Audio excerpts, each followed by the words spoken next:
Për brengat e dunjas, vëllezër të nderuam, Allahu subhanahu wa taala e ka bërë që njeriu nëpërmjet duas mi largue.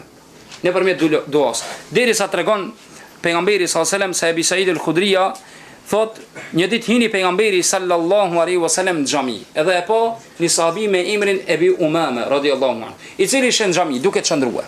Dhe pi thot pejgamberi sallallahu alaihi wasallam, "Shka halli jo dertë jotja Ebi Umama që e fut në xhami dhe duke çndruar?" Tha ja Rasulullah, wallahi, tha e kam një dert, një gajle, kam borç. A ki borç? Po, kam borç ja Rasulullah. Ku e gjeti zgjidhen? Me shkumi duplirat parët në sport s'ka. Me pagujt borxhin? Jo. Ku e kërkoj zgjidhen? Në xhami.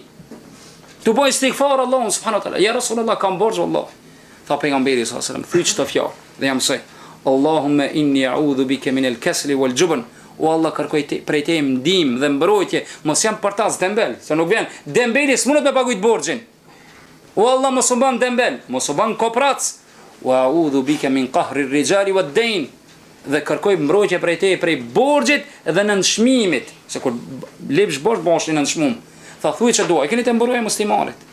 Dhe pejgamberi sallallahu alaihi wasallam ja tregoi këta, apo kur kinda një breng, pa pejgamberi sallallahu alaihi wasallam e thonën, edhe kjo është mbrojtje muslimanit, të cilën hadith e transmeton Imam Ahmedi dhe Sheikh Albani konsideron të vërtet, thot pejgamberi sallallahu alaihi wasallam, nuk e godet besimtarin ndonjë breng, vetëm dhe thot, Allahumma inni abduka.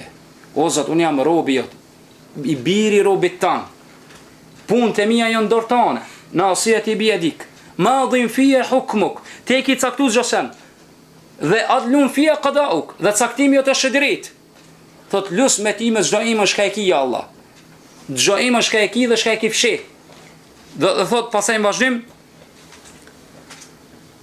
dhe e ki mësu ndonjë pejgamber apo e ki zrip këto emra në librat e tu. Dhe më ban Kur'anin pranver të zemrave të mia dhe largo më brengën time. Vetë sa Allahu tha ja largo më brengën e këtij njeriu. Nëpërmjet duas.